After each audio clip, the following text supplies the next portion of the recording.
Ba-doop-ba-doo.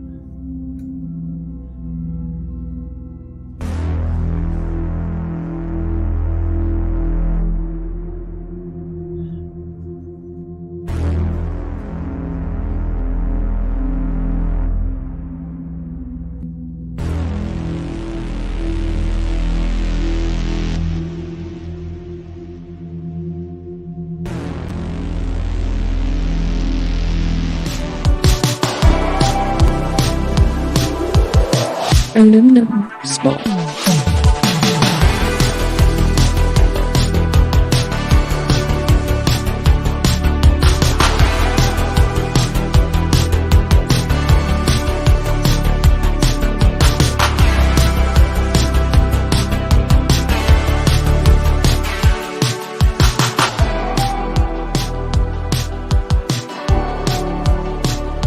Aluminum Spork. What is going on, everybody? Welcome. It's Tuesday night, 7:30 p.m. here on the East Coast. I am Scott from Sporky News Podcast, and this is Aluminum Spork. So thank you for being here. You all are just beautiful, beautiful people. Thank you, thank you. We still got I just walked into like a legit massage parlor, not like one of the other ones, you know. What other ones? People talk about other ones.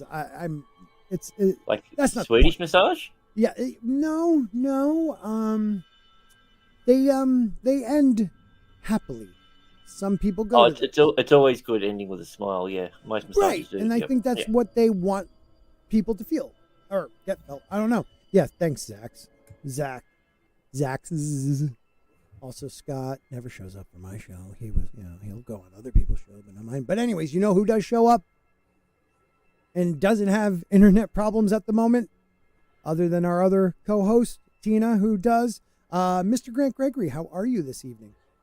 Yeah, doing good. Happy to be here and talk about all things weird and wonderful. So, yeah, and aluminium, yeah. Yeah, I spell it differently. I'm pretty sure this is the American way. And as you've all learned, that's the right way. The right way. Yeah. The right way. Cancel pigs. I'm sorry. I was just like things that are trending right now. Like Tom Selleck and Ben Solo and cancel pigs. And I won't go there because this is, careers for Palestine. That too, because that makes sense. And that's why it makes sense. Things on this Aluminum Spork we talk about that don't make sense, but we're not going to touch that. What we are going to talk about tonight, one of the main topic, David Grusch, whistleblower, has a lot of great information he did in front of a grand jury, but I was going to say grand jury, a committee on Capitol Hill. Really upset about how the House dropped the ball on the Schumer rounds amendment for the government to be more transparent, which is like an oxymoron, I think. But he really there's a couple. He did an interview on some news network. We'll watch it, some of it, and he really was not upset, but he's disappointed. Saying it was literally the greatest legislative failure in American history. I could say like not having abolishing slavery in the original Constitution might be the biggest one. You know, that's pretty big. But I would say a Republican fixed it. Yeah, that is true. A Republican did fix that. Follow your history, people. If you don't, you're doomed to repeat it. But he might be right, because this wasn't just about UFOs. It wasn't about UAPs. The bigger picture was transparency. And I'll ask you this, Grant, like, because, we're considered, America, it's a democratic republic, and we just, the people are in charge, and we, elect these people to represent us. And now we find out, and we've known this for years, but it's definitely being spoke of more in the mainstream, how we have these groups that are not elected, that really are there for decades, don't have to, explain anything to the people that are really in control of some of these programs. Well, they're the ones that are in control. That's Yeah. the point. It's Yeah. it's like, yeah. Sorry, I was just I gonna think, say hi to Bone real quick. Bone is here. I haven't seen Bone in a while. Good to see you. Howdy, folks. Oh, Long John. Oh, Don Johnson. Oh, Grand Piano says hi. And two cat avatars in a row. I love that one. And Zach says it's adorable that Scott thinks the people are in charge. Right, exactly. I was saying that's the way it's supposed to be, but it is not. And what do you think of that being a Aussie? Well, I mean, sorry. I think the biggest thing that come to it that no one seems to be really talking about, it's like, oh yeah, we've known about this shit for ages and we've been lying to you about it. Right. But now we're going to be honest with you. It's like Ike Turner going to go, no, I'm not going to hit you anymore. Like, you're not going to believe him. Like, right. It's or like he admits to hitting her, but he still going to hit her. No, she didn't walk into a cupboard. In fact, it was me. It was me. She spilled the milk. Yeah, she had it coming. But like, I don't understand how this isn't a bigger story. It's almost like people don't believe it. The government's lied to them for so long that when they've said, "Oh, by the way, we have discovered UFOs, UAPs, and all this, and in the future we're going to be more transparent." The government's lied to people for so long that people go, "Yeah, I don't believe them. I don't believe it's real." You know, a lot of people fall back on the idea of desensitizing the public to certain things. Yeah. Like movie Contagion comes out and then years later, and for a while, when the first Men in Black came out and there was a lot of alien movies around that time, I thought disclosure was going to come the next, decade or so. It took a little longer than that, but the idea that they desensitized us so much, it's almost like everybody already assumed it was real. So you have like two camps, people that already knew it was real and the people that just don't believe anything anymore that, that the government has to say after a couple big failures in the last decade and a half, maybe 20, 30 years. Ooh, I like that. USO, unidentified sporking object. Bone, that's brilliant. I love it. Yeah, so like, and the fact of the matter is that you've got these committees and everything that aren't beholden to the president, aren't beholden to anyone. Like the kind of thing, like Reagan, when he was president, couldn't even get information about this sort of shit. Like that's kind of scary that there's these people of unelected people who we don't know, who have no accountability, but have all the authority to determine what is and what isn't relevant information. Yeah, no, that's brilliant. I mean, that's the $100 question. I don't know what you want to call it. $1,000 question. Like, who are these people? Probably $100 in Biden's economy. Right. I mean, it's almost like we've been preparing for this since Eisenhower. With his his exiting. I'll call it exiting speech as president. I forget what you call that. Farewell speech. Sorry. Is that the one we said fear the military complex? Or yes.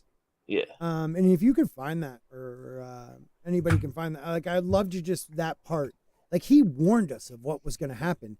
These people that will become so fixated on war just to make money, and like we feed. And I'm not talking about like these were the companies and groups, but these are the people behind it. Like, there are companies that build helicopters, that build submarines, that build airplanes. We need that. We do need that.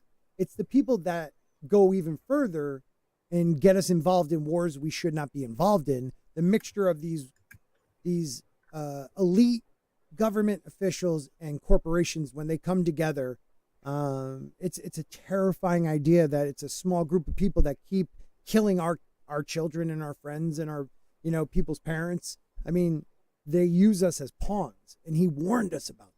He warned us about it, and it's another one of those things where it's just like, well, that was in the 50s. What did he know? Well, he told us. The guy warned us, and he was a general, and he was warning us. It's crazy, man. Yeah, well, that's the thing. Like, when it comes to like that, when you're being warned by someone who claims to be in the highest power in the world that there's someone that he has no control over, and that these are the ones that the people, need to be worried about. It's like, okay, why didn't you tell us that earlier? Why do it now? But right. I do have the video in the private chat for whatever reason. Now. I can't share it. It's not letting me. It's Yeah, not I'm popping going to up. share So it right now. And this is what we were talking about. And hopefully it's loud enough everybody can hear it. Also be alert to the equal and opposite danger that public policy could itself become the captive of a scientific, technological elite.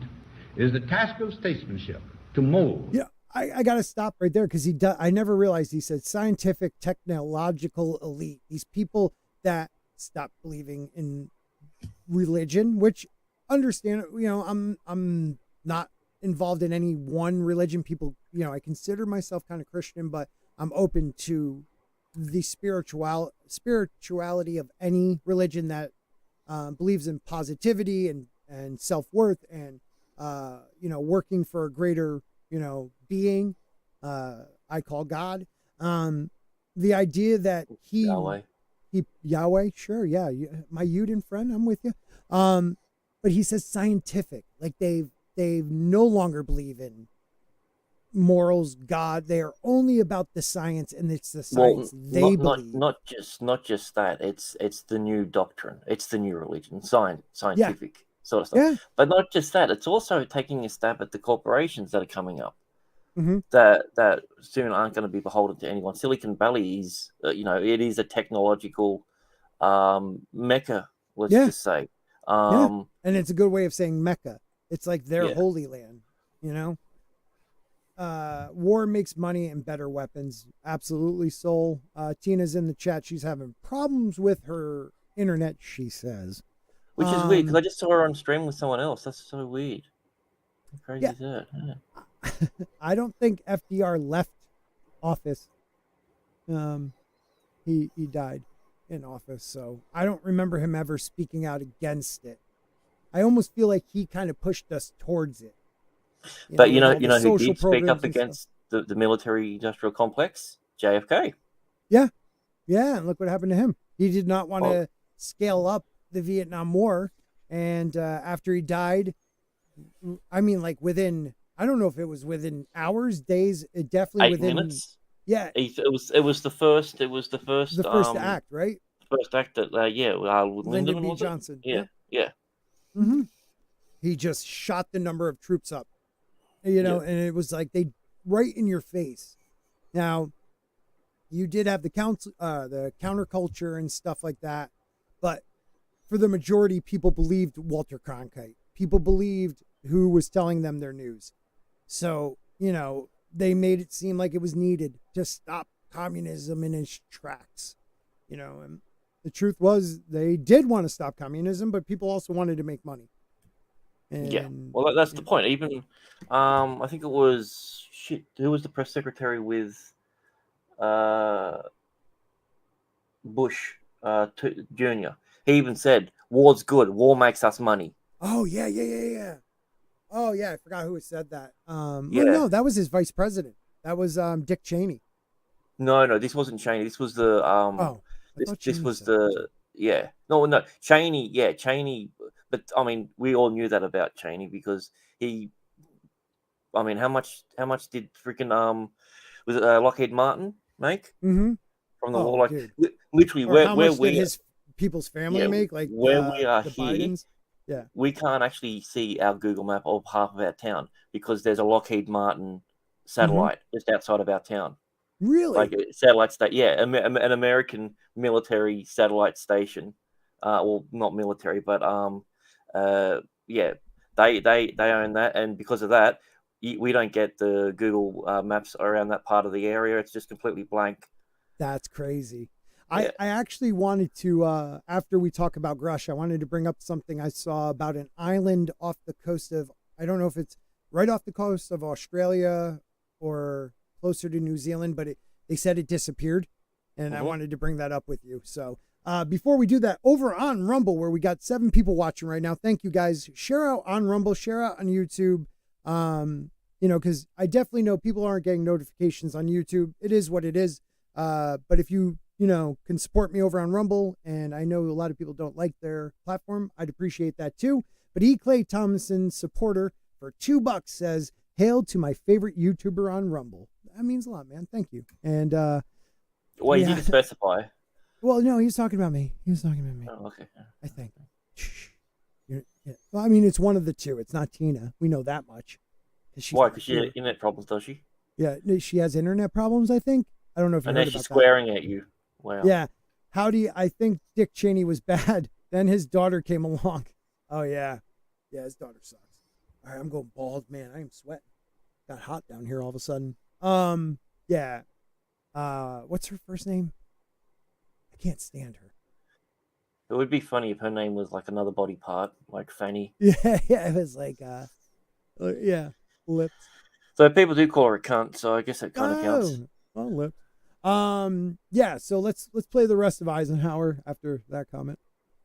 To balance and to integrate these and other forces, new and old, within the principles of our democratic system, ever aiming toward the supreme goals of our free society. We must also be alert to the equal and opposite danger. Yeah, that's it. That's repeating now.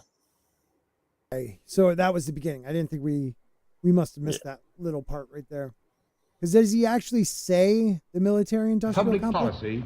Yeah, he doesn't actually put it out in this one. There's a different part where he actually says it. It's an 18-minute speech, people, so we must also be alert. Yeah, I mean, there is another part where he actually says military-industrial complex, which is terrifying. That's, it's just. Oh yeah, Lynn. Is it Lynn? Lynn Cheney? Sorry, Zach says. It might be right. It's terrifying that he said that. It was the first I've ever heard it used. It's probably been used before, but the first I ever heard anyone use that term. And now it's just something that in most people's lives is like a conspiracy theory. Like the military industrial complex. Ooh. And the truth is, if you just did a little research, you would realize this is a real thing. Yeah, it's like I put the another one in the chat. It's kind of like the silent majority. Yeah, people always said that was that's a myth sort of thing until until it was proven that it wasn't. Right. Which one was I sharing? All right, let me just copy it. This one. Yeah, so this one, it's a shorter one, but the subtitle said that he does say the words, so I can't actually hear it when I'm on StreamYard. So gotcha. Of an Let me start this one. Here we go. All right. Oops. Thank you, buddy. I appreciate your help. Here we go. Immense military establishment and a large arms industry is new in the American experience. The total influence, economic, political, even spiritual, is felt in every city, every state house, every office of the federal government. So right now he's saying it's new, but we already it's new, but we're already feeling it everywhere. How it affects the states. Then he goes on, but it's funny that it was considered new, because to me it's been around my whole life.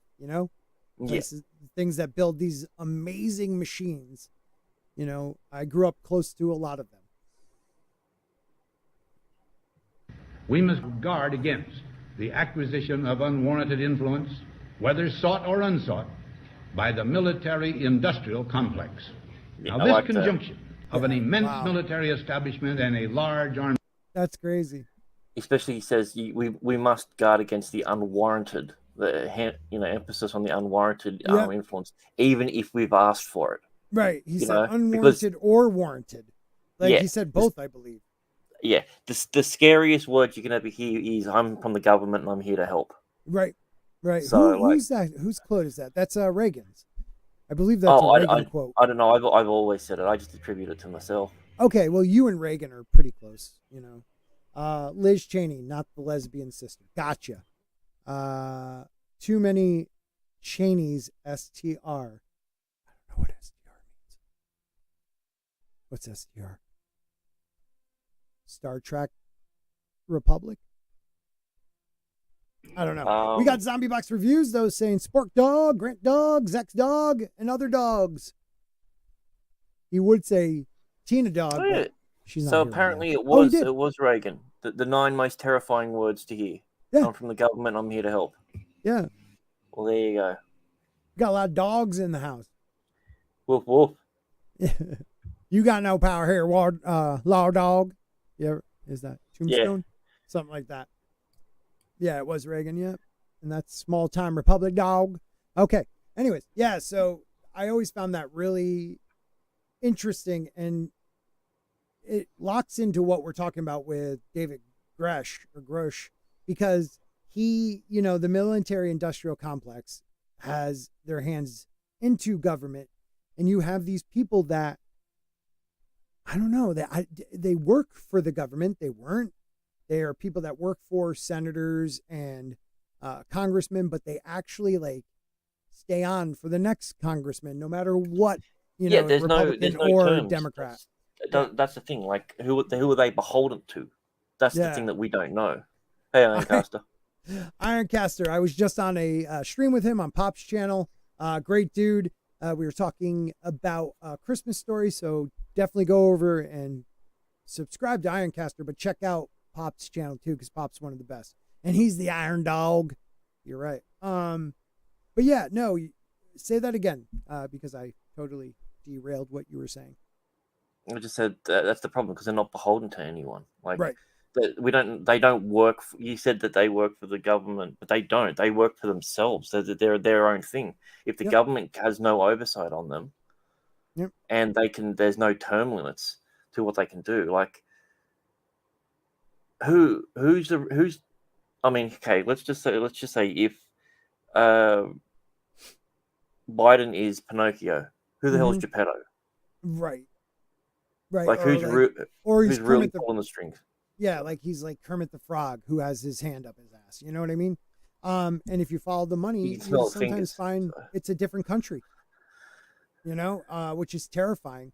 A lot of them, especially if it's a country that you've spent $1 trillion on trying to protect. Right. Well, what bothers me is this too. What bothers me is there has to be like this idea of lobbyists, being able to pretty much legally bribe. And this is how it looks to me, YouTube. I'm not saying they can't. I'm just saying how it looks to me. Rumble, you got my back. This is like, it's like a legal bribe. Like these lobbyists come up. Yeah, oil, no, it's good for the environment. Blah, blah, blah. Here, this is for your, donation. And this is for your reelection. And, or you have like people that, we'll pass that drug. And then 2 years later, they're working at a high level in that same company. Like they went from government to that move from government to private. Right. Quid pro quo is an exchange between two individuals, but because a lobbyist aren't considered an individual, it's by the law perfectly legal. Right. That's the weird thing about it. Yet, if it was a corporation is seen as an individual entity. That's why lobbyists are in that weird grey spot where they're not an actual entity and they're not a corporation. Mm-hmm. They technically don't even exist, and America is one of the only few countries that actually utilizes lobbyists as a part of lawmaking and government, and it's a really weird thing from an outside perspective to see. Right. Because we had our premier who had to resign because someone gave him a bottle of wine at dinner 4 years before he was elected. Dude, that would be our whole government would be gone then if it's that little. That's what I'm saying. Like it's considered anything that a bribery or anything, even if it's just the appearance of it, takes away the the power. And I think in certain cases it's definitely been used as a weapon. But the idea of a lobbying group doing that here in Australia, they'd all go to jail. Right, and it should be that way. The idea that we allow it in America in this. It's a constitutional republic. Like the idea that we allow people to bribe, be able to legally fund these politicians. And it's almost like college football, like paying the boosters, paying before, they could make any money, paying somebody to come to their school. They start at the state level. Yeah. They start at the city level. They find these people that they're like, okay, we can make this guy move up. Let's just help him out with his campaign. And the next thing you know, you're in their pocket and you're a senator or, a house. It's an internal Manchurian candidate. Yeah. Yeah. And there's thousands of them. Yeah. Over on Rumble, Clay says, and to think that for all those years, I've been attributing that quote to Mr. Grant Gregory. Yeah, me too. Soul Assassin talks about levels, I remember hearing there's levels above the president. presidents need to know, and that's from they're not official levels above, but there are committees that and these groups that will straight out tell the president, you do not have the clearance for this. Yeah, we won't tell you. Yeah, the president. And it's like, how am I supposed to make a decision on that? It's like, we make the decision. Right. So the executive branch can't see what the legislative branch is doing. Like, that's part of the checks and balances. Yet they have to be the one that does all the legislation. Yeah. Any new legislation comes in has to run past the president. Yep. I disagree. Biden probably is up to speed on everything, making highly intelligent, complex decisions nonstop. Yeah, that sounds like Biden. Absolutely. Or he's eating ice cream. Yeah, that too. Boosh is in the house. Mick McFadden. And we have also Mike. Mike has bad knees, one of the best names in YouTube. It is a classic case of good intentions gone wrong. Yeah. The lobby is supposed to be an expert in an area to advise government representatives, but of course it gets abused, and that's why. But we know that now. Like, it is no longer a group of scientists telling us, that fracking will not hurt this area of Colorado or something, And I'm just picking that out because it popped into my head. Or the tobacco lobbies, like the tobacco lobbyists, man, they made sure to keep cigarettes going for a long time. I mean, when I was a kid, Camel Joe was a cartoon figure, or you can get Camel Bucks and buy things, Marlboro Bucks. Like, it was still cool to be able to, smoking was fine. It wasn't they can't. 9 out of 10 doctors recommend Camel cigarettes. Right. Yeah. And that's what News Affiliate Pro says. Tobacco lobbyists are the most evil. Yeah. Because they knew for decades it was killing people, and they still use and the best part is they use research or research groups that positively go for what they're going for. So any group that was like, well, see, this guy, 100% survived, no cancer, and it was like 3 people, that smoked. They won't use like a different person's report about how it causes all types of cancer and heart disease and all this stuff. So as a kid, we all knew cigarettes were bad. We just didn't realize how bad. You know what I mean? Like, no one really told us. So like, there are these groups.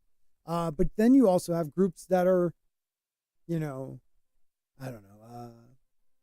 That last portion on the news was sponsored by Pfizer. Like, they're in every place. Well, that's the interesting thing when it comes to pharmaceuticals and everything like that. America is one of 2 countries in the world that you can legally promote and advertise pharmaceuticals. Really? There's America and New Zealand. Yeah, because I remember growing up, you never saw them. And then all of a sudden it was like, the classic, are you sad? Well, take this. It may cause anal leakage and blah, blah, blah, blah, blah, but you might be happy. That's the part of it at the end. It's like they've got to employ rappers just to be able to get past the thing. It's like the micro machine guy. Yeah. This medication that's for seasickness may cause vomiting. Yeah. Like, Yeah, that's awesome. I mean, this medication for mental health may cause suicidal thoughts. Like, stuff like that is quite frightening. Soul Assassin says, my elementary had Camel Joe posters in classes, but he was in a hospital hooked up to a machine. That's awesome. We have incredible facts about, says Camel Smokes, I believe, started as a failed cigarette company. I didn't know that. Mad Men showed how well cigarettes are marketed. Yeah, that's a great show to like show you how they lie to you. They get into where you think you want to hear, and they give you that. You think tobacco is bad? Let me introduce you to the pharmaceutical industry. Yeah. Amen. Yeah. So that's the thing. Like, people also seem to forget that Pfizer has the biggest lawsuit against them that they've lost. You know, they've lost over $1 billion in lawsuit for the fact that they willingly lied about their trials, and it killed a bunch of people. Now, which one was that? Pfizer. Oh, this was all known, and not only that, they're one of the only few Oh yeah, I remember saying that. Yeah. Yeah, I remember you saying Yeah. it too. Top of the world. Yeah, I remember that as well. But yeah, they're one of the only few like corporations, pharmaceutical companies that have actually been charged with a criminal offense. Yep. Like, Yeah, but look at like the criminal offense for the family that did OxyContin, where they blatantly lied and said it's non-habit forming. You know, they literally were telling doctors it's non-habit forming, having their reps go out and tell them this.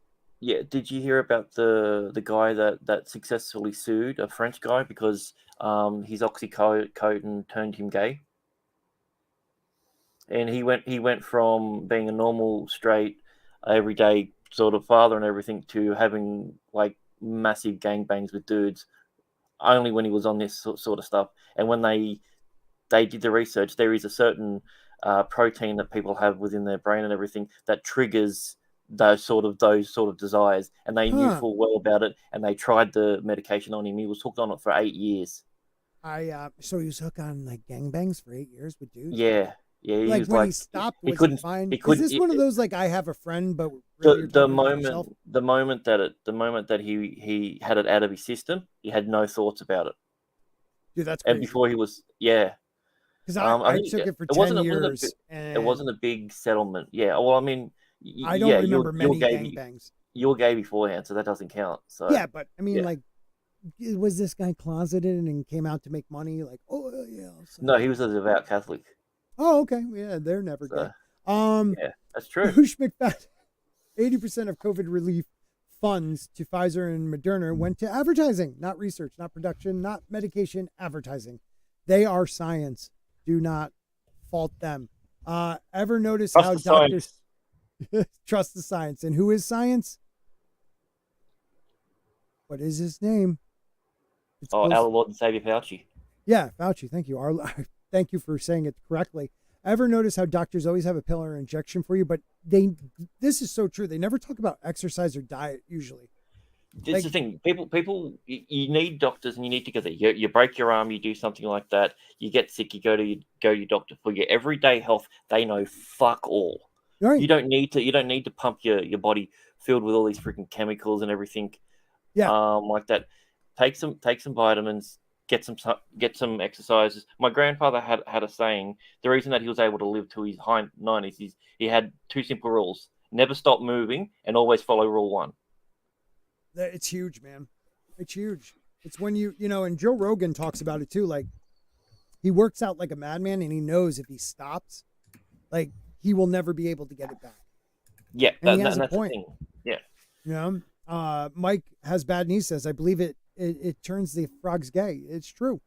Oxycontin. I didn't know that. Dr. Mengele, sorry, Fauci. I get them confused sometimes.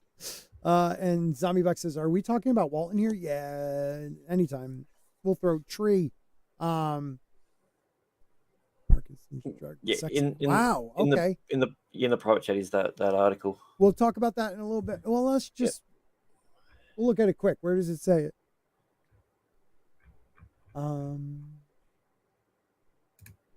Yeah, sorry. It was Parkinson's medication. I got the medication mixed up. So now that's even worse. Yeah. Like you have Parkinson's, and the next thing you know, you're like, I need this. Didier Jambert of Nades, France, or Nataz, was an upstanding member of the community before he started taking Requip. But it soon turned him into a gambler and a sex addict who sold his children's toys for cash. His wife, who has stood by him throughout, was with him as he wept with relief in court after the ruling. Wow, that's crazy. He 160,000 pounds. Yeah, it doesn't sound like enough to me. No, it's not. But that's he fought it all the way, like for years. And they admitted, yeah, okay, this is just now known as a side effect for it. So a side effects of Requip is gay sex and gambling addiction. Well, the Requip's not a thing anymore. They've rebranded it to a different thing. But the core chemical, the core drug in it is still in these other ones. The problem is it's a very effective Parkinson's medication. Right. Look at this poor guy. but it's wow, that's insane, man. I never heard that. With his wife Christine beside him, Mr. Jambert, 52, broke down in tears as the judge upheld his claim that his life had become hell after he started taking Requip, a drug made by GSK. Yeah. That's insane, man. So the court increased the level of damages to 197,000 blah blah blah euros after finding that there was serious, precise, and Corroborated evidence. Thank you. Yeah. Hey, dude, that just doesn't seem like enough. If you never had these gay feelings, and you were selling your kids toys, you were having gay sex that you didn't want to have, but this drug made, like, I'm sorry, that's like saying, okay, a gay man took this, now he's having heterosexual sex with women that he didn't ever want to do, and gambling and stuff, and you're only going to give the guy like a little under 200,000. That's insane. That guy should have got 100 million easy. One for each dick he took. Yeah, and Madonna, whoever did her plastic surgery and butt implants, the same. Yeah. That's just crazy, dude. I don't know. Hi, Jane. Is it Jane? What up, Jane? What did she say? Only in France? Yeah, only in France. He just got caught. Well, you know what? I don't know. Oh, Society Reviews too. Let me in. Oh, you terrify me though. All right. We'll have you on as a guest this week. This is a Scott, Tina, and Grant show, but we'll have you on. So I'll send it to you right now. Because we are going to leave this conversation though, and we're going into aliens. So be prepared if you want to talk about that. If not, All right. There you go, buddy. So yeah, that's a weird one, man. That's terrifying. Yeah, some people believe it, some people don't. But I mean, they said that there's corroborating evidence with it, and as soon as that came out, they went, "Yep, all right, here we go. This is the settlement." Yeah. So, though he gambled away 82,000 euros. So like really, like how much he made? Nothing, dude. He ruined his life. He got also graped. There was a grape involved.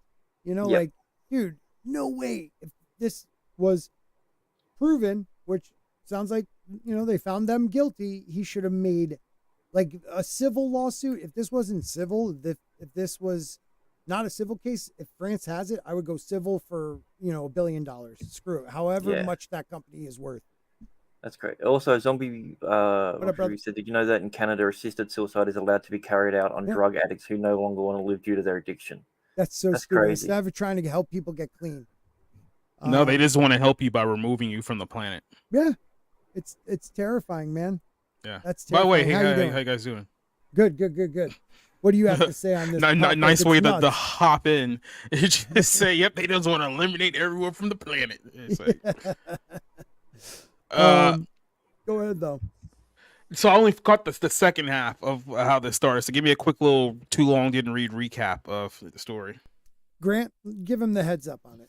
A guy with Parkinson's was put on a trial for this drug called Requip, and they knew about side effects that lower people's inhibitions and basically changed their brain chemistry. And one of the main things that came out is 60-something% of people who took it ended up turning gay, essentially, or having really strong gay feelings and everything. And they openly knew this, and then they put it out there.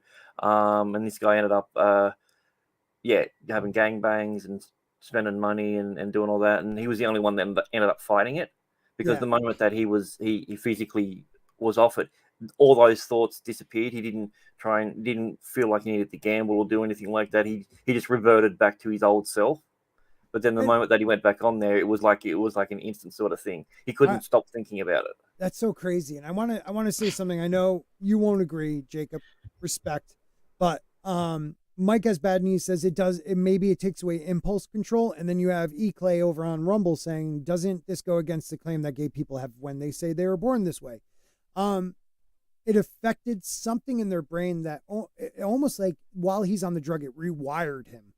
Yeah. And that might even prove more that people might be that way. I don't know. I don't want to get into a morality thing about it, but it is weird that you can affect somebody's brain, like Manchurian Candidate type shit. Like you can make people do things if they know how to tweak your brain with a chemical. That's terrifying. The only thing that will rewire your brain more than that is cocaine. Cocaine is one of those ones that turns your neurons against themselves, and one line of that, and you're a different person, like physically in your brain.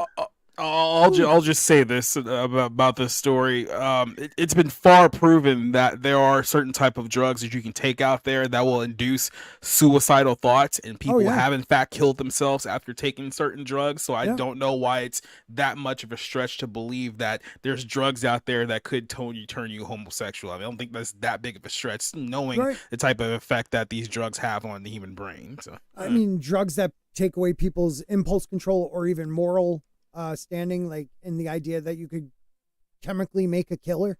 Like, there's chemically induced psychopaths everywhere. It's terrifying. I mean, there's people on anti-anxiety meds right now whose brain chemistry has completely changed from what they were before they started taking the drugs. So, I mean, it's not that unbelievable. Yep. Jane says if it took away impulse control, that means he wanted it all the time. It just gave him the push to do it. You see, like, that's why I'm saying I don't think it was impulse control. It almost like tapped into a part of your brain that maybe is the gay gene. I don't know. Like, well, no. How do you never do it while you're on Parkinson's drug? Do you want to, steal from your family, gamble, and have sex with men, and then all of a sudden, the second you're off of it, everything changes back. Well, what does it sound like to you? Does that sound like a junkie? It sounds like someone it sounds like someone who's a junkie. Man. It just, we do need a neurologist on the panel right now. I agree. Do you know one, Jane? I just have to say that none of us are neurologists or biologists. But the idea that I don't doubt there's ways that they can make chemicals, and they've been doing it trying with LSD and things, mind control chemicals for decades now. I mean, we have documentation from, files from the FBI and the CIA trying to use, I mean, look, drugs change your brain. Like, I don't know why that's a controversial statement. I mean, they just do. I mean, it doesn't matter if it's coke or weed or pharmakeia or LSD. Like, it fundamentally changes your brain chemistry. And the thing people just don't generally understand, like, the actual long-lasting effects that these things have on the human body. So it's like they can't, I guess, wrap their literally a brain around the fact that these drugs can induce bad behaviors if that is the case, and we just kind of trust the medical community because it's like, oh well, they're doctors and I'm not, so I'll just take this, and they don't really understand what they're taking and what the effects of what they're taking is actually going to be. They just figure, well, this guy knows more than me, so I'll trust him, and then things happen. Yeah, and I understand. Like, I'll put it this way: when I was addicted to opiates. It started with Oxycontin, moved to like whatever, heroin, anything I can get that was an opiate. So I didn't feel like death. I did horrible things because I wanted that drug more. That, which changed your behavior even before you started taking it, correct? Right. Like the idea that taking these, like right off the rip from starting pretty much, it was like, I want more of this. And the idea that I did allow myself to lose moral standards that I had, the idea of not stealing from people, and not, the idea of lying, all these things that I wouldn't have done before went out the window because that drug was more important to me than anything on earth or in heaven. It was a devil. And the idea that this is something a little different. I mean, this is a drug he needed for Parkinson's, and then this almost like a split personality, like this Dr. Jekyll or remember a few years ago when people in Florida were doing bath salts and eating each other's face? Remember when that was a thing like a while ago? I don't think that's something that's been suppressed in somebody's mind. It's like, I really just want to eat someone's flesh today, then all of a sudden, oh, here's this bath salts, it should be free.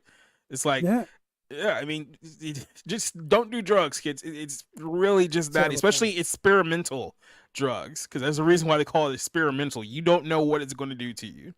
I don't know about the Iceman. That dude's terrifying, but it is scary. No, he's talking about in the comics. Iceman. Emma Frost goes into his brain and says, "Oh, by the way, I don't know if you realize this. You're gay now." And he went, "Oh, I'm gay now." Yeah, That how it happened in the. that's I how it knew he happened. went Yeah, gay. I she just went didn't in and realize changed that. a few things, and he thought, you know what? I think dick tastes yummy now. Oh, that's so messed up. Yeah, and then not only that, but like the idea of like what they call it, aphrodisiacs has been around like forever. It's not like a Yeah. new concept. Like they believe that certain type of foods or certain type of I don't want to say drugs, but yeah, I mean there are evidence out there that drugs as well can increase sexual urges and things of that nature. So I mean, it's like I said, nothing that we're talking about here is like unprecedented. Like it's been well established beforehand. Is this true? You write for Screen Rant now? No. Who told you I wrote for Screen Rant? That's what it says here. These drugs are so powerful they can alter one's decision-making process. For example, Jacob now writes for Screen Rant. Oh. I just play a doctor at parties. Tim Drake, yeah, he likes dudes. Yeah. Awesome one. And they don't watch the clip of the late night host roasting the weeded up guest with anxiety. Right. Like, I'm sorry, pot to me is something that comes from the earth. And if my kids are going to do anything, God, I'd rather have them do that than drink alcohol. So change to what extent, though, there are parameters to those effects. Well, I don't know. I know when I felt like my insides were coming out and I couldn't stay in my skin and I was sweating and then I was cold and I was throwing up, that I would do whatever it took to get that drug again. So I don't know if there's parameters to that. All I know is let's put it this way: if the last 3 years haven't taught you anything, pharmaceutical companies and governments have a long history of putting things in the bodies that have effects that the common man can't understand. And I'll just leave it at that. Right. And I agree with what Jane's saying, though. We don't have proof. We really don't. What I was just saying is there, like, does this prove for this man, this one side effect, did it really prove that it maybe not rewired him, but opened a pathway that wasn't open before? If he's telling the truth, it definitely opened up a few things. Yeah, it definitely opened. I mean, like I said, we've seen. I'm pretty sure everyone by now has seen videos of like these drug addicts in like Philly and San Francisco and stuff like that, and they're on God knows what type of drugs, and you just see the videos of these people, and they just look, for lack of a better term, demon possessed, as if they're no longer like in control of any of their faculties like whatsoever. And we see this with our own two eyes like every single day, especially if you're living in a big city like right now. So I mean, it's fucked up, man. Like I said, if it finds out this story is true, it wouldn't surprise me an ounce. So right, it's crazy, man. But that, one thing. I mean, we got completely off topic. I don't know if I put E. Clay Thomas says I'm not a neurologist, but I did stay at a Holiday Inn Express last night over on Rumble. There's a throwback. Yeah, that is a good one. Yeah, it is bad. It's super bad, dude. I'm with you. I was on drugs. I should have probably died a few times. I am your drug. Thank you, pal. Keep coming back. Scott is whack. Yeah, Klonopin's a tough one. 8 years later and still get withdrawal symptoms. Yo, Klonopin is one of the toughest ones. Like Klonopin and alcohol, like, well, what is the drug Klonopin is? It's a Dude, I took a low dose of an anxiety medication almost 10 years ago, and I only took it for, not even joking, maybe like 3 days, and I didn't like the effects of it, so I just stopped taking it. In that 3 days, it probably took me weeks to recover from the withdrawal symptoms, and it was only literally 3 days. Yeah, there's a thing called post-acute withdrawal symptoms, so it's pause, and it can last up to 18 to 2 years later coming off of certain drugs. Klonopin's in that family of drugs that also, like alcohol, you can die from if you come off of it, like taking for a long period of time and just stopping. You can go into seizures. You got to wean. Yeah. Thank you, Zax. I respect that too. It's a benzo. Yeah. So Jane's still stuck on it. Big Pharma is trying to get you hooked on drugs for sure, but this guy's claiming it made him gay. I ain't buying it. Hey, he won his case, Jane. The law doesn't lie. We're done with Dieter Jambers, and we're gonna move on to David Grusch. So I'm gonna play a couple things. Make sure I actually get over to my bookmarks here. Don't show all my stuff. Smash that like button while you're there, guys. Yeah, So please you can get do. the 20 today. And let's share that stuff out. We'll start with this one because I think it's the beginning of it. So this is News Nation. I don't really watch, so I don't know what News Nation, who they are, or so I'm not supporting one side or the other. But this is their reporting on this. Officer turned whistleblower David Grusch came on News Nation and made an earth-shattering claim. He alleged the U.S. government has a top-secret program that has been studying and reverse engineering non-human original technical vehicles, basically UFOs, since before World War II. We have spacecraft from another species. We do, yeah. How many? Quite a number. You're kidding. Oh, No. at least 7. I thought it was totally nuts, and I thought at first I was being deceived. It was a ruse. People started confiding in me. They approached me. I have plenty of current and former senior intelligence officers that came to me, many of which I knew almost my whole career, that confided in me they were a part of a program. They named the program. I've never heard of it. Okay, so I just want to say, like, people like rip this guy apart. He is a high functioning. Well, he's a high functioning autistic person. So he has like these. What? Most people that are in the intelligence agency are like that's part of the prerequisite. If you don't fail your essentially your paranoia test, you can't work for the CIA. They want people who are naturally paranoid about shit. And also, Jane wants to know whether you ended up doing the plushies or not. Yeah, I can't even. I remember Tina talking about like helping me with the emojis. I haven't talked to her about it in a while. It's my fault. I blame her. Reverse engineering UFOs. I don't believe it. We can't even get good internet service. I don't know. The idea that we have an internet is kind of proof that maybe we did. I don't want to put it past our species that we could have done it by ourselves. I hate when people say like ancient alien type stuff because I believe there was ancient civilizations that had the ability and it wasn't always aliens that were involved. But it could be, don't get me wrong. But the jump we made in the last century was from horse and buggy to landing on the moon. And we weren't even 70 years into that century. So that's pretty impressive. It's just like the Younger Dryas that time. They woke up one day and went, I'm going to build a giant building. And they did it. Man, how about we build this massive thing, Göbekli Tepe, and then we just bury it. Mm-hmm. Yeah. Just for fun. I like digging up stuff. It'll give people something to do. Yeah. Though I did see a Graham Hancock recently where I swear he said before that he believed that an ancient civilization made the pyramids, but now he's saying that he thinks ancient Egyptians were involved in the pyramid building, maybe with tech that we don't know, but the platform and what's below the pyramids, because it goes down like 100, like, I don't know if it's more than 100 feet. It's like 100 yards or 100 meters below. It would be meters. They wouldn't measure it in yards. Yeah, that's true. It's meters. That was part of the original complex. So I don't know, I don't know where I was going with that anyways, but Bush doesn't believe you about Göbekli Tepe. So. Dude, don't you dare. That is not bunk. You're bunk.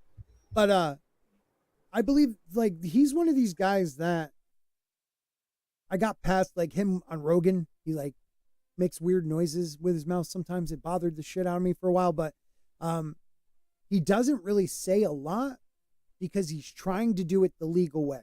So anything he has said, the government told him it was okay that he could talk about it.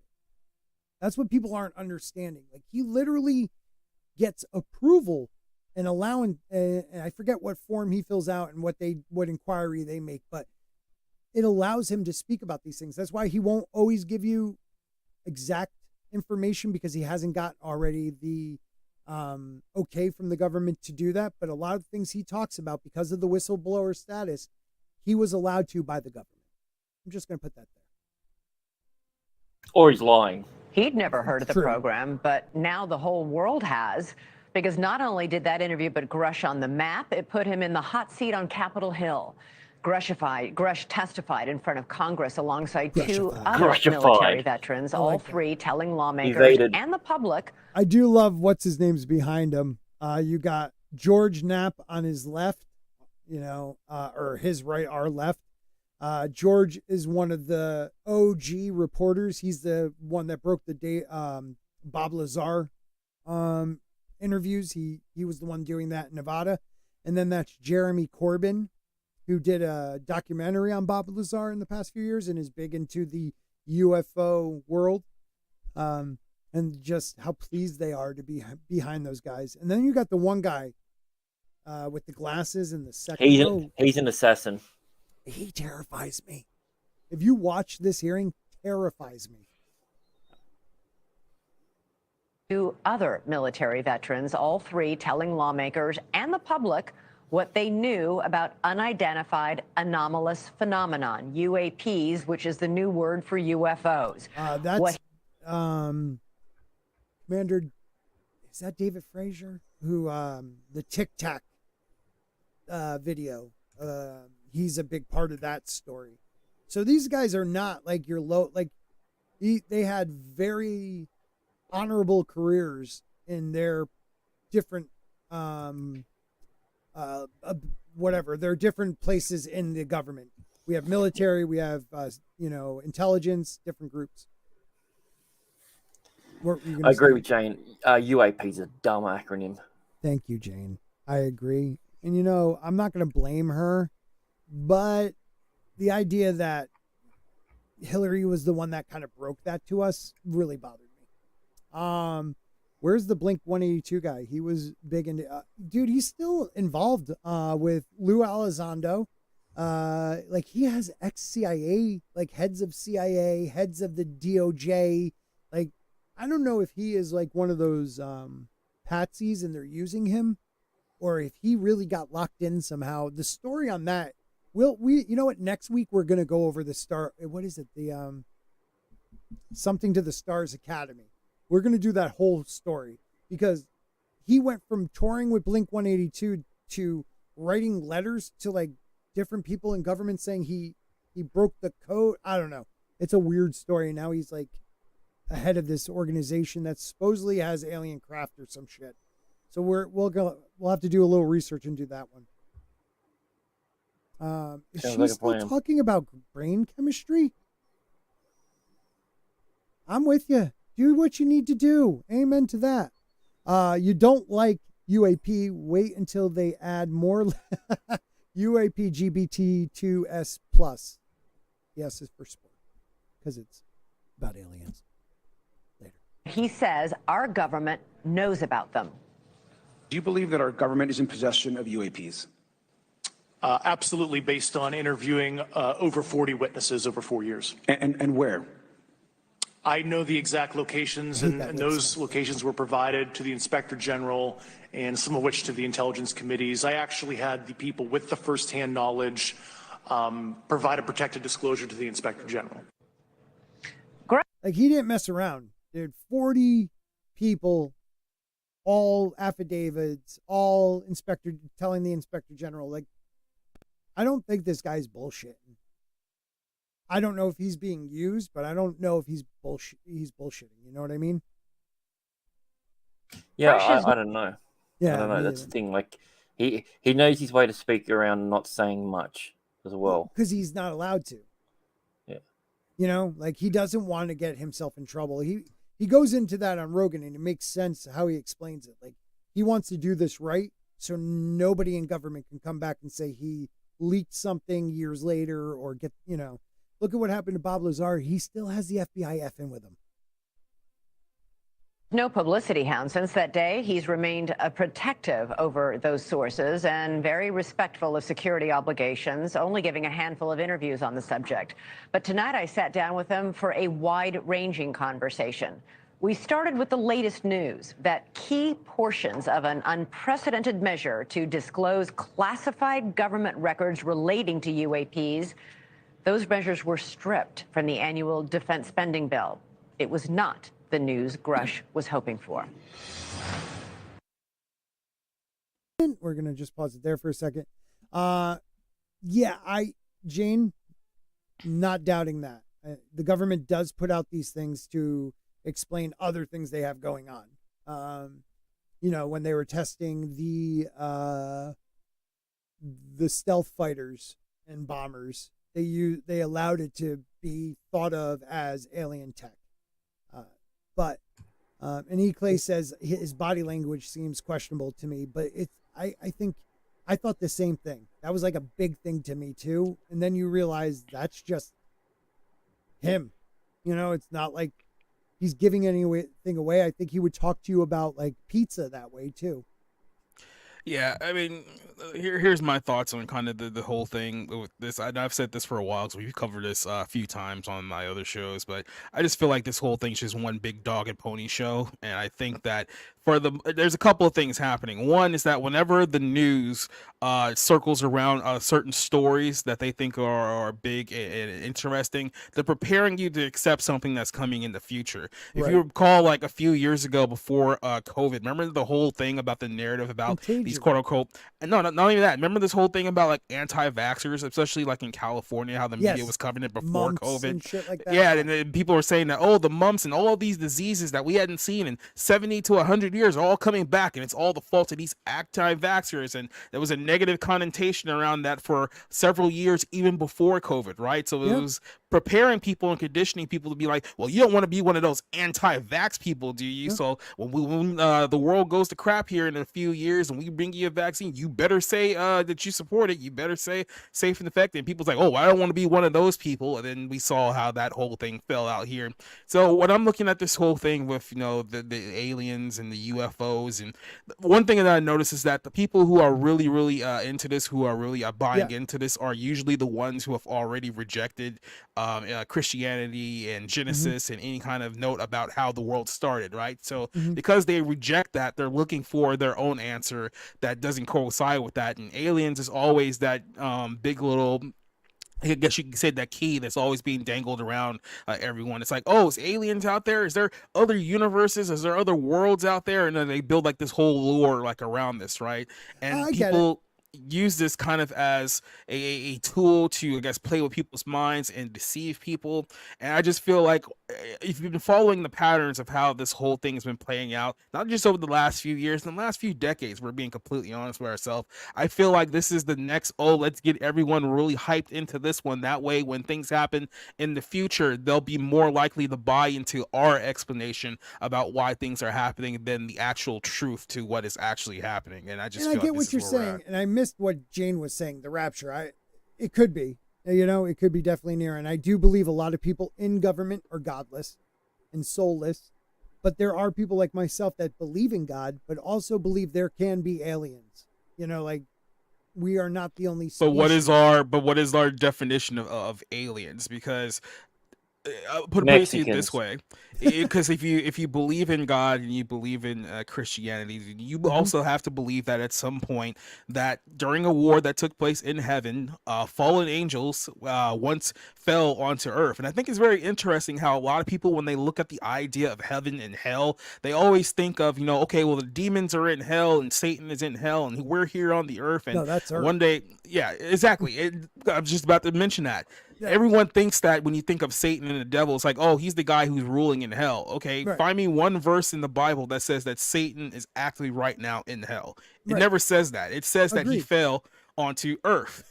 So I think a lot of people are seeing, like, sights and wonders. That's kind of the term that is used here, and they're using it to, I guess, to explain away what he can actually be. And I think aliens is a very great example of that, because if you see something that you're not, let's just say, what's the best way to phrase this? It's something that you're not familiar with, something that's kind of like strange to you, and you don't know like exactly what it is and what's going on. You're explain it. Yeah, then obviously your mind is more ready to go into other routes. Well, this can't be what I think it is, so it has to be something else, rather than the simple answer of, no, it's exactly what you think it is. But see, you could reverse that too. Like, a fiery chariot in the sky. They just said that in the Bible, but what they really saw was a spaceship. So, like, you could do or it a both meteor. ways. Yeah, like, I believe that these ancient stories, because there's flood myths all over the world, like thousands of them in cultures. So I believe the flood happened. Now, do I believe, it happened exactly how it said in the Bible? Maybe I'm a bad Christian because I don't know. I don't know if I believe that Noah's the only, like, we're all of Noah's descent, like, Yeah. I just don't Well, I know mean, if a lot of believe people that, don't but even a lot of people don't even know the reason why the flood happened in the first place, and it goes all the way dirty back. bitches. Oh yeah, very Probably very HIV. dirty. No, just kidding. Yeah, and they happen to produce things that Yes. we call to as Nephilim that could Yeah. explain a lot of origin of giants and fallen angels and demons and what we call aliens and other species such as that too. And I also think somebody just brought this up too, because we were talking about like a Mr. Beast video, and guy says that that bone that they call like a dinosaur bone looks like a large like femur, like a leg bone and whatnot, right? It's like, well, we always forget about the fact that the Bible did talk about giants once roaming the earth, or Nephilim who once roamed the earth, who were very, very tall too. It's like, well, what if the whole thing about the dinosaurs and those bones? What if they were just covering up for the fact that post flood you had all of these giant dead corpses right around the entire world, and like, well, how do we explain this? It's like, I got an idea. No, I'm with you, and thank you, Orville Nation. I appreciate that. Great, PJ's one of my good friends. Please make sure you guys check him out. But yeah, no, I believe there were these giants they speak of. I also believe they're part of like the idea of the Cyclops. I know people are like, oh, that's a mammoth head, and they just saw that it was open, so it looked like one eye. No, I believe these giants did live on Earth. I don't know. All right, please, I'm not being blasphemous, but I don't know if they were actually fallen angels that mated with women, or if it was these aliens that mated with women that caused this. Like, the idea that any of God's creatures would do that is like a scary thought to me. Mm-hmm. So like, I feel like there's a mixture of all that you can take from religion and say, well, wait a minute, what were they really trying to say there? Because my idea of the New Testament's more important to me than what they were saying in the Old, even though the Old is very important. Yeah, I'm more of a fan of the Old Testament. Yeah, personally. you and your Torah. Well, I mean, both should be important because they're both telling the same story. So they are. You shouldn't say that. Yeah. It's like you got the OG. Really, I mean, like not all the rules of the Old Testament apply today, but I mean the story is basically telling us how we got from there to here to the crucifixion to where we are now. It's like right. But the idea that God didn't create other beings, to me, is it's just he did. I mean, obviously they created like all of like the animals like of the world. I think we're asking the question of whether he created something outside of us, and it's like, well, actually he did. I mean, we're talking about different types of angels. I mean, we're talking about the concept of fallen angels before. So he created angels before he created man. So there's many different variations of angels that existed far before us. So I mean, you talk about life. Like most beloved. So do you think they have angels there? Is that what you're saying? Angels could be different. Well, like I said, it's going back to just what Scott's saying here. I don't think we're saying like the different thing. It's like if we accept the idea of fallen angels once being roaming around, the earth. Well, one person's idea of a fallen angel could be another person's alien, right? But it's talking about the same thing. Essentially, we're just using different words to describe the same being. And that's where I think people are missing it. That's where like the whole '90s like atheist movement was the dumbest thing ever. Okay, I'm sorry, like. If you're that intelligent where you believe there can't be a creator, then you're dumb to me, because the idea that I understand people that are atheists, I get that. But the idea that you want to prove that, like, what happened before the Big Bang? You're telling me there was nothing but something sparked it off. Mm-hmm. And then all of a sudden there was a universe. Okay, we don't have a freaking clue. Really, there's not only that, but it's like the whole thing of like evolution. Like they've moved the goalposts so far away from that as well. Because remember, the whole thing is that we evolved from monkeys, and then after a while, when people realized that's ridiculous, they kind of moved away from that by saying we didn't evolve from monkeys. We're in the same species of monkeys. But it's like we still have the evolutionary charts that you guys use. Like we didn't come up with this stuff like you guys did. It's like going back, like listening to like the climate experts from like 40 years ago when they were calling it global warming and the world's gonna cook, and then that didn't happen, so they changed it to climate change and used the exact same arguments that they were using before. Like all they did was tweak the argument because they realized that what they were saying before wasn't working anymore. Yeah. Wow, dude. Real quick, Andre Brower, I think his name, or Brower, died. He was in Homicide. star of Homicide, Life on the Street. Like, yeah, the guy from Brooklyn Nine-Nine. Yeah, he died at 61. They just say brief illness and died at 61, so they don't have any more information outside of that. I love that dude too. He was a good actor. Yeah. He also sung in that one with Gwyneth Paltrow. That movie. Duets. Yep. Him and the guy. I mean, if you've seen his face, you've seen him from something. Like he's done something that you remember. So he's just like one of those type of guys.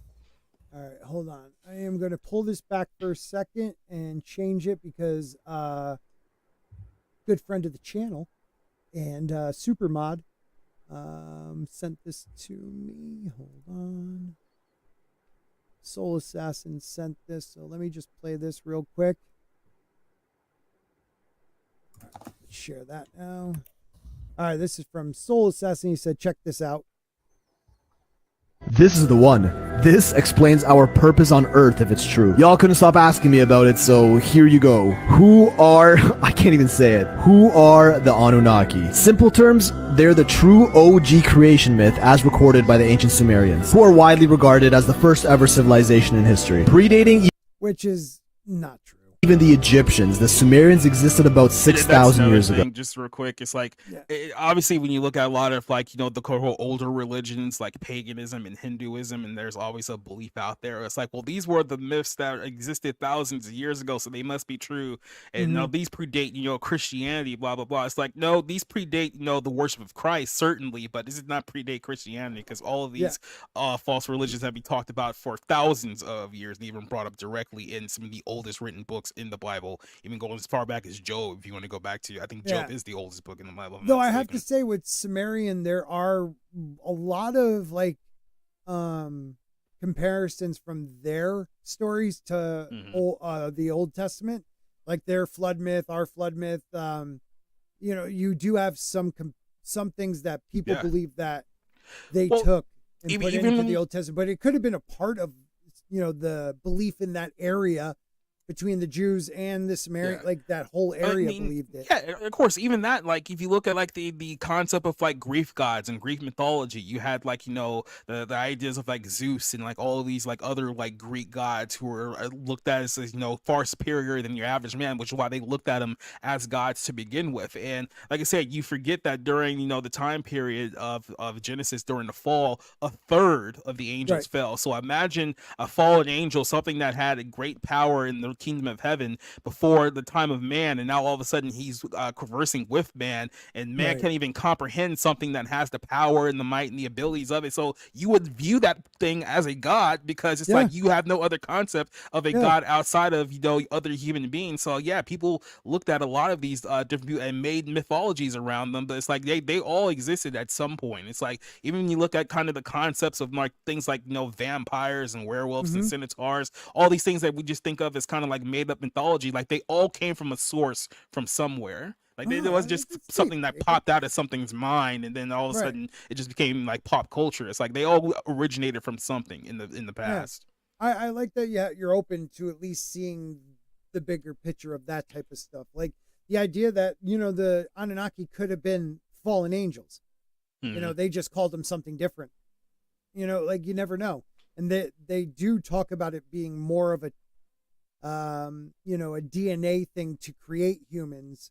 I don't know what's real. I love all the old stories. To me, the most important thing about religion is the idea of faith, belief, and the moral compass. And to me, that's what's important. Now, this is a story I just find interesting that these people may have believed they lived it.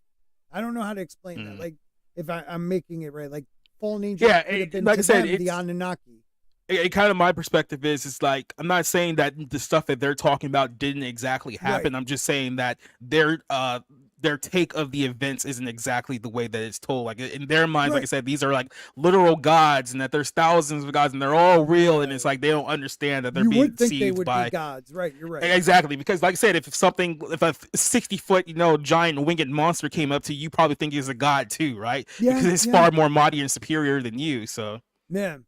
And then he steals your wife. What a or dick. German or something, maybe. Yeah.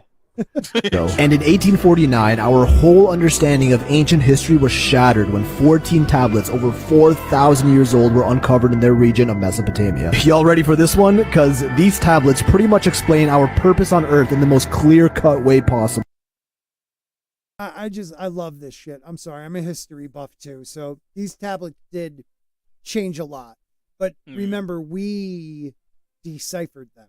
Like the idea that maybe we got some of it wrong, you know, like I just always love like someone deciphered these weird marks. And I know like there's people out there that can do that type of thing, but there are competing ideas of what was actually said. You know what I mean? There's that guy, I can't remember his name now. Well known for Sumerian tablets. Oh God, what is his name? Shit. Anthony David West always talks about, or used to always talk about him. But anyways, he was one of the ones that talks about the Anunnaki and this and that. And he's really the one that broke this. And there's other people that say, oh, he's incorrect. So like, we really have gone mainstream with his, Sitchin, I think his name was something Sitchin. We went mainstream with his ideas. So just remember. Oh, you're talking about Zachariah Stitchin. Who put it in the freaking... Yeah, thank you, Oroville Nation. Yeah, Zachariah Stitchin. I wasn't on the page. I would have saw it first. Damn it. This is the story of the Anunnaki, the Eridu Genesis. So, 445,000 years ago, yes, I said that number correctly, supposed creator gods came to Earth in search of resources. The Anunnaki, whose name can be taken to mean those from which heaven to Earth came. They came from another world called Nibiru, one that visits Earth every 3,600 years, ruled by their king Anu. Now, here's the first red flag. Another planet visiting ours this infrequently is impossible, right? Not according to NASA. In fact, they've been finding evidence of this planet for years. Except they call it Planet X, or Planet 9, and many top-ranking researchers analyzed data and pretty much all but confirmed it. What's that? So, Elon. No, there are a lot of people that have been believing that. I mean, there's some scientists that say we are part of a binary star system, that we just never see it. But there's another star that is binary to ours. Like, well, I mean, there's people who believe we landed on the moon too. So I mean, there's a lot of people out there that are another discussion. Its existence. And the reason we can't see it is because its orbit looks like this. A super elongated path around the sun that only gets close to Earth every 3,600 years. And we know orbits like this are physically possible, as they've observed in other exoplanets. Anyway, story goes on to say that living conditions on Nibiru deteriorated and became hostile. So the Anunnaki came down to Earth for some goods, specifically water and gold, which apparently helps restore their planet's health. Now, well, gold also is one of the fundamental things you need for,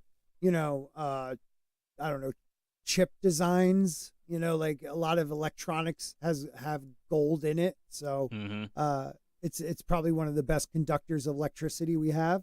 So it probably can really help out whatever they want. All I say is that there's a lot of biblical references to gold, especially among the angels. So. Yep. It might just be a coincidence, but gold is actually used in modern spacecraft to shield from radiation, so were the Sumerians aware of that? They established a base on Earth called Eridu, made for collecting these resources in the Persian Gulf. They send down Enki, Anu's son, to lead this expedition and rule over Eridu. With him, he brought the Igigi, another race of demigods who were essentially their slaves to gather the gold and water they needed. Now, the Igigi were down bad after 250,000 years of slave labor with little rewards, so they revolted but lost, and now the Anunnaki had no workers. So Anu... This is where it gets good. Just so y'all know, I want to stop it every once in a while too, so we don't get hit. Orders Enki to create... What's that? I was going to say, kind of sounds like the history of the Jews. There's a lot of crossover. A new slave race, intelligent yet obedient. Enki combines his essence with a species of cave-dwelling savages that exist on Earth at this time. That would be Homo erectus, our prehistoric ancestors. And through this process, he created humans, us, Homo sapiens. Now, this combining of essence is taken to be interpreted as genetic engineering. Sounds absolutely ridiculous, I know, but y'all remember Bob Lazar? The whistleblower on all that UFO, space tech, and aliens, which literally all turned out to be true? Just listen to what he had to say about certain classified documents regarding genetic engineering. Freaking awesome. Love Bob Lazar. The man has never changed his story, so I believe what this guy says. There is an extremely classified document dealing. I have to prepare for my own show here. Oh, okay, brother. In about 10 minutes, so I was glad to drop in just for a little bit thanks to for hanging ramble out, man. about nonsense with you lovely people. So all I have to say is go Colby. That's my message for the entire week. So what is it? Go Colby. Go Colby. America's gonna have another champ. All right, brother. Thank you, guys. Make sure you guys all subscribe to Jacob's Society Reviews. Yep. See you guys in a bit. Later, man. Yeah. Regarding genetic engineering. There is an extremely classified document dealing with religion, and it's about that text, saying basically that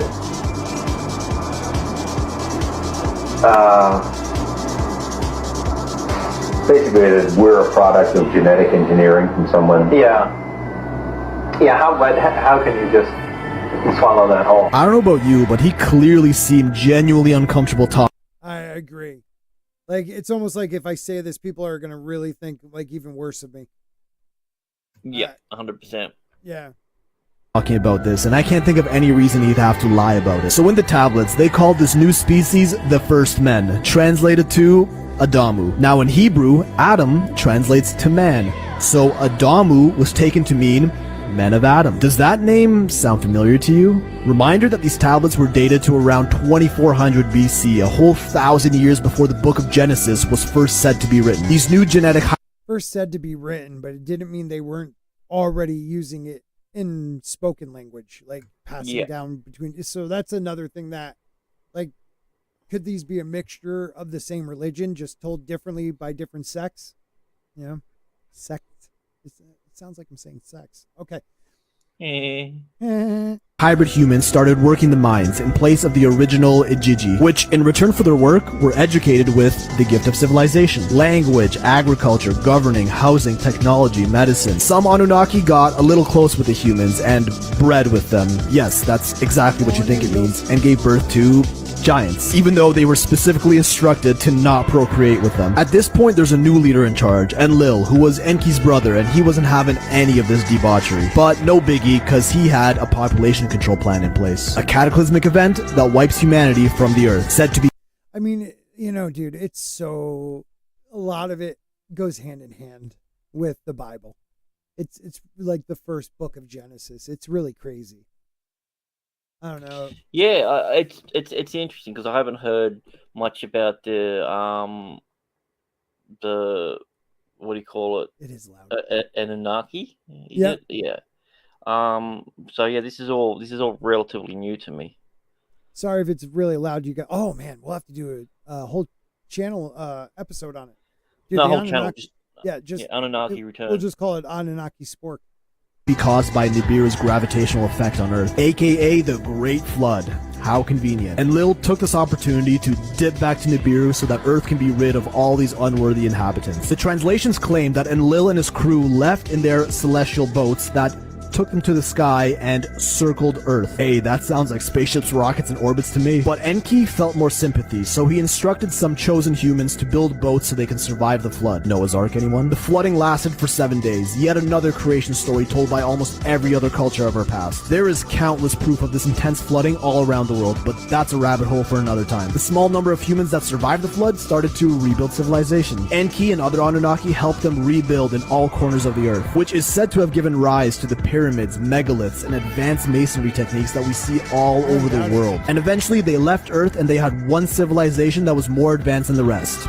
This were the Sumerians. This exact story is even told in the Atrahasis of the Akkadians and the Enuma Elish from the Babylonians. Now this is where it gets trippy. The Anunnaki appointed kings, humans that acted as their representatives on Earth to make sure that the people still lived under their control, whose ruling authority would be passed down every generation in what would become the elite class as we know today. You know, Rothschilds, Illuminati, royal family, Freemasons, whatever you want to call it. And it's how they continued to rule Earth for thousands of years to this day from a planet far ass away. Basically, the story claims that we're a genetically engineered species that were designed as slaves to serve a ruling class. And we really do see this slave master paradigm all throughout history. Up until the last couple hundred years, the entire world population was divided into a peasant class and an upper class of royals, nobles, the rulers, kings, emperors. Okay, buddy, it still is. You know, it still is. That's the sad thing about it. People want to believe we're not, but there is definitely an elite class in even America, you know? What? No way. Yeah, I know. It's so crazy. Finding this Very out for the first time right now. Huh? I'm finding this out for the first time right now. Yeah. All right, let's get back to David. But that is interesting stuff. I do enjoy it. I just want to hear what he has to say, and we'll wrap it up. Sounds good. Oh, maybe we should hear what he says. There we go. Well, that basically water down the requirement to make public any information about spacecraft, about alien remains. I take it you're disappointed. Yes, yeah, thank you for having me on today. And, you know, what we're witnessing right now is, quite frankly, the greatest legislative failure in American history. You know, you had a very strong amendment for government transparency on this issue, whether you believe my allegations or not. You know, this is a government transparency issue at large, and, you know, the legislation. And that's what people need to take away from this. It's about transparency. Yes, he comes from that whistleblower UFO world, but this bill was supposed to allow us more access to the government we're supposedly in charge of. You know what I mean? Just gave them more power. Yeah. Was modeled off of you know, previous government transparency issues. I mean, so we had a mixed bag of success, right? If we believe the conference report that was submitted last week, Section 1687, which effectively fences off money to illegal special access programs, something that Marco Rubio, Mark Warner, and his staff on the Senate Select Committee for Intelligence championed. That did make it through conference, and I do congratulate the senators that pushed hard to make sure that that was not removed during conference to help further this effort. It leaves the door open for anything that is, quote, national security, Right. We get to keep secret. So what does that say? You know, anything they consider national security, we won't see. So really, did anything change? No. That just means that they're going to declare more things national security now. Yeah. Real quick, Eclay's asking about the Noah. Like, every culture seems to have a flood myth, but I've never heard them mention Ark other than Noah. There are a lot. First, that the Anunnaki have one about building boats. There's many cultures that talk about building boats. Others talk about going underground and beating out the flood that way and living underground for a long time. But it's all about like a small group of people that really, they survived the raise in the water level that happened pretty much, I mean, if you talk historically, overnight at the end of the Younger Dryas, 11,600 years ago. Most likely either solar flares or a comet for the comet asteroid stream most likely hit the ice sheet over America. Maybe a little bit of it hit over Europe, causing it to instantly turn into water, flooding, you know, raising the water levels like 400 feet. What's that?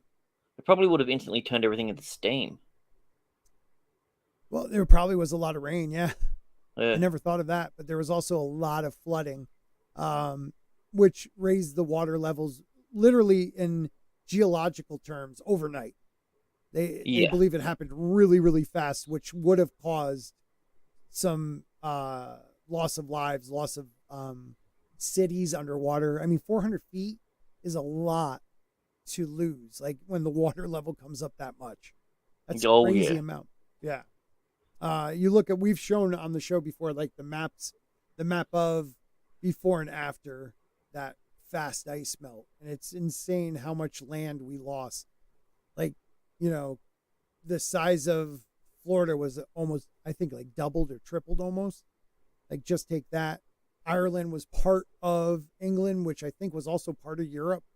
And there was also a third little island, which could have been Hyperia, a mythical island off the coast of Ireland. So, like, yeah, I was gonna say that didn't they? Wasn't Hyperia actually? They found what they believed to be Hyperia. I remember a few years back. Yeah, they talk about it. Yeah. Yeah. they believe there is a landmass that could have been above water, which would have been Hyperia. I believe so. He said at the beginning, at the start, that this was all speculative. I don't know what you mean by that. The other guy, in the shorts. Oh, that we watched, yeah. About the Anunnaki? Yep. Yeah. I mean, I agree with that too. It's all speculative. We have no clue if that happened. I don't know. All right, let's 100%, and that's why we were going to have a neutral 9-person panel, and all that was enumerated in the Schumer rounds, amendment earlier this year, and that was not written in a vacuum. That was written, with other individuals bringing them information as well. All right. Were you hoping to be on that panel, that 9-person panel that would make those decisions on what had to stay secret and what could be made public? Certainly, it's not my place to be on the panel. I certainly offered through certain staff up to the White House. I would be happy to participate. I mean, I'm happy to get coffee, for God's sakes.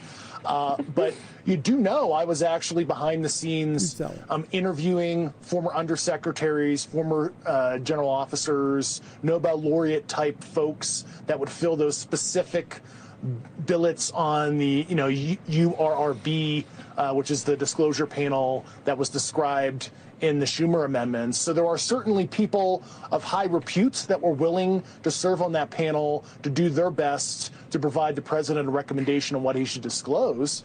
And now that the panel is not signed into public law on the legislative branch side, I mean, we need to advocate for the executive branch, the office of the president through executive action to instate such a body to advise. Now, okay. So the legislative branch, they're the ones that make laws. So like if the executive branch creates this 9-person panel, that technically what he's saying is they were hoping this 9-person panel would be part of a group that decided if it should be released or was, part of the releasing of documentation and saying, well, no, this isn't, national security, but that could be corrupted too, even if they did pass it. So it's like, would it have changed really anything? I don't know. And if you have something on the executive side, are they going to force these different departments to release stuff without it being like a judicial? I just, that's giving the executive branch too much power over these documents.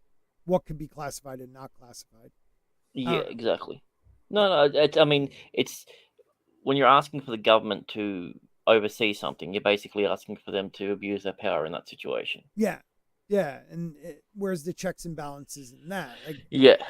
Those people could just be part of the corrupt bureaucracy anyways. So I don't know. Him on the best course of action now that, Congress has failed to legislate appropriately. And I'm here to, praise and admonish. I mean, certainly the Senate. Thank you for proposing that legislation. I'm glad you got some provisions passed. But folks in the House, I mean, total failure. It's one of the biggest failures probably in the history of Congress. You think so? That's huge. I mean, he's right on that. Like, I'm sorry. It is like the idea of us having access to these documents is important. Like they still haven't released all the JFK stuff or the moon landing stuff. Like it was supposed to be 50 years after. Who are these people still protecting that are alive? Because really we only get stuff after people are dead. FDR knowing about Japan, most likely. I mean, like if you said that 30, 40 years ago, you were ostracized. And now it's pretty much people believe that he knew and he just let it happen, kind of, because he wanted in on the war because he understood what was at stake. I don't know. National security is sick to think about. Yeah, he's right. National security it's a paintbrush. It just sweeping across the board. We'll get the date and that's it. Everything is redacted. But anything else on that one? No, I think that's pretty clear. Like, I think at the end of the day, there needs to be the transparency, and I like the fact that he's not saying, "No, I should be on that panel. I need to be. This is my thing." So it's not a push for him to get some sort of power. Right. He actually was pushing for sounds like pretty intelligent people of different walks of life to do it, and I think that's important. I believe. I just don't know. I just don't know about I don't know about the government legislating everything with it. I just think there needs to be an open act to it, like having a panel that's deciding what is and what isn't. Yeah, but that's what this panel was going to be. Yeah, it's just you hope it's done correctly, and they open the door to stuff that we should have. Like, you shouldn't be hiding from the people. Yeah, protecting like one or two, important figures just so the rest of the 350 million or so people that don't get to know, because you're protecting a family or person. Like, that's stupid. Yeah, exactly. Gaia is great. I do like Gaia. And there's a lot of great channels out there that cover this stuff, including Sporky News Podcast. So make sure, if you are new over on Rumble or new to the channel on YouTube, please follow, like, share. It really does help. We don't have the amount of people we used to on YouTube watching, and thanks to you, YouTube. But Rumble is growing, so that's a good thing, and we'll hopefully keep growing on both platforms. What about you, Mr. Grant Gregory? Well, I'll be on the Full Aussie tonight, so we've got the Happy Hump Day. So we're doing a bunch of animal videos and funny things here and there, and tune in next week for another episode of Aluminum Spork, where we hopefully go into something different, something unique. I'm trying to figure out what to add into it, because I've got a list of all this stuff that I know you know about that I don't, and I'm really interested to cover in stuff like that. Anunnaki, all that good stuff, man. Whatever you I want to cover. I just added that to the list, and I looked at it and I went, I've got a lot of stuff I need to know about. Yeah, man. Yeah, full Aussies right there. But please, dude, that'll be a lot of fun. And maybe there's topics you know a lot about that I don't. That'd be cool too. One of like us the disappearance of Sandy Island. Yeah. Is it Sandy Island? I can't remember. I think it's something like that. Yeah, Sandy Island. It is Sandy Island. It's been on, Cook was one of the first to, map it, and he was one of the greatest cartologists. Van Diemen was the first person to okay. Yeah, so he was the first person to do it. And when Cook did it, it was remarkably smaller. Oh, okay. So yeah, I mean, for hundreds of years it was shown, and then it disappeared without anything under the water. There's nothing there. That's the big thing. It wasn't the water level rose and it just kind of disappeared. It's gone. So we could talk about that too. We'll find something fun for us to talk about next week. I'd like to thank everybody, Jacob, for stopping by. Tina, I hope everything works out with your internet, and you'll be back next week. Make sure to check out the guys tomorrow night on the midweek Mad Humpty Dump, whatever we were calling it now. But I'm losing my voice, so I appreciate you all. Take care, everybody. Peace. Peace.